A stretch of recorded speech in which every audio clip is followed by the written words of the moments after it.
महाविकास आघाडीची उद्या पत्रकार परिषद आहे आणि त्याच्या आधी हात तिला सोडण्याचा प्रयत्न सुरू आहे। काँग्रेस नेत्यांची आज बैठक झालेली आहे। विशेषतः सांगली, भिवंडी आणि दक्षिण मध्य मुंबईच्या जागेवरती काय तोडगा निघाला या संदर्भात बोलण्यासाठी आपल्यासोबत काँग्रेसचे नेते पृथ्वीराज चव्हाण आहेत। सर, खरं तर उद्या पत्रकार परिषद होणार आहे, त्याच्या गुढीपाडव्याचा शुभमुहूर्त आहे, त्यामुळे उद्या गुढीपाडव्याच्या शुभमुहूर्तावर आमची पत्रकार परिषद आणि आघाडीची एक औपचारिक घोषणा होणार आहे।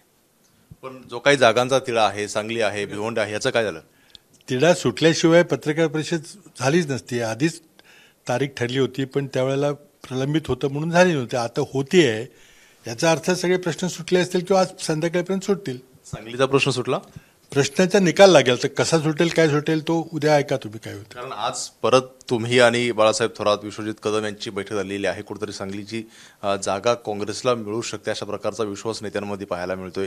काय निर्णय झाले त्यावर? जागा वाटपाच्या बद्दल, कुठली जागा कोणाकडे जाणार त्याबद्दल मी काही बोलणार नाही।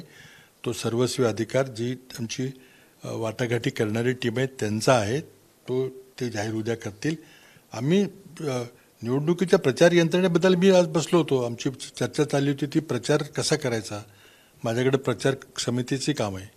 पण ज्या प्रकारे विश्वजित कदम यांच्यावरती संजय राऊतांनी आरोप केलेले आहेत, कसं बघते आरोपांकडे?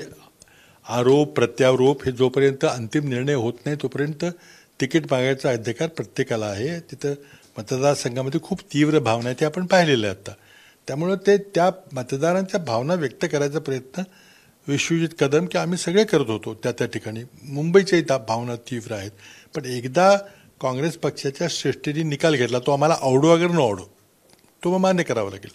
तुम्ही सांगली, भिवंडी, दक्षिण मध्य मुंबई अजूनही ठाम त्या जागांवरती? हे पाहिजे, ती चर्चा योग्य ठिकाणी होत आहे आणि कोण काय कोणाला काय वाटतं हे महत्त्वाचं नाही। ही चर्चा आता अतिशय वरिष्ठ पातळीवर चाललेली आहे किंवा ती संपलेली आहे, म्हणूनच संयुक्त पत्रकार परिषद घ्यायचा निर्णय झालेला आहे। तुमचं काय बोलणं झालं का वरिष्ठांशी?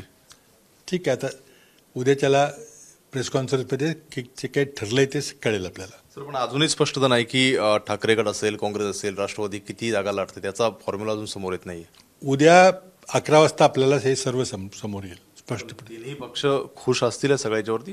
तिन्ही पक्ष संयुक्त पत्रकार परिषद घेत आहेत आणि आम्ही एकत्रपणे लढतो, हीच अत्यंत महत्त्वाची बाब आहे। दुसरा प्रश्न असा आहे, तुमच्या नावाची सुद्धा चर्चा सुरू आहे साताऱ्यासाठी, काय चर्चा झाली पुढे? नाही, साताऱ्याची चर्चा ही सर्वस्वीपणे हा साताऱ्याचा प्रश्न हा स्थानिक प्रश्न आहे, हा काय महाविकास आघाडीचा प्रश्न नाही आहे।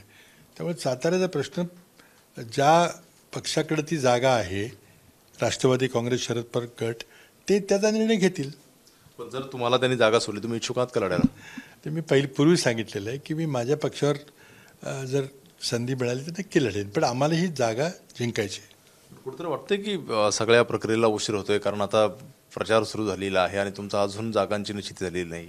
उशीर झाला एक खरी गोष्ट आहे, पण त्यामध्ये प्रकाश आंबेडकर यांच्याशी आघाडी केल्याशिवाय आम्ही पुढे सरकू शकत नव्हतो। किती जागा वाटायच्या, काय करायच्या, त्यामध्ये बराच वेळ लागला।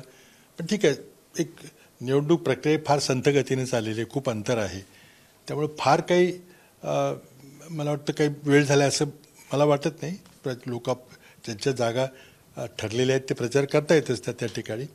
आणि शेवटी प्रश्न असे आहेत की लोक आज प्रचारापेक्षा, उमेदवारांपेक्षा आज जे राष्ट्रीय मुद्दे आहेत त्या मुद्द्यांच्यावर काय निर्णय घ्यायचा ते लोकांनी जवळजवळ ठरवलेलं आहे, 90% लोकांनी ठरवलेलं आहे।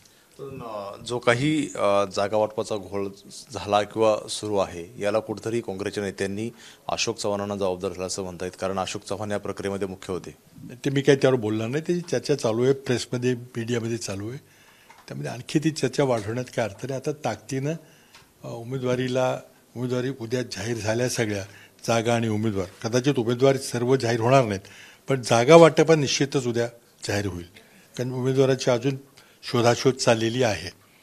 त्यामुळे एकदा ती आपल्या पक्षाला ही जागा मिळणार आहे, मग उमेदवार कोणी असेल तर ते सगळे महाविकास आघाडीचे कार्यकर्ते ताकदीने त्या मतदारसंघात प्रचार करतील। प्रश्न असा आहे की भिवंडी जागेसाठी पदाधिकारी आग्रही आहेत। परवा त्यांची बैठक पार पडली सगळ्या कोकणातल्या पदाधिकाऱ्यांची, आम्ही राजीनामे देऊ इथपर्यंत भाषा केली। सेम सांगलीमध्ये सुद्धा पाहायला मिळते।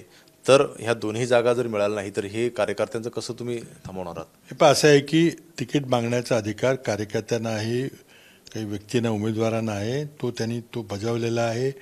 त्या मागणीचं समर्थन काही नेत्यांनी केलेलं आहे, हे सगळं ठीक आहे.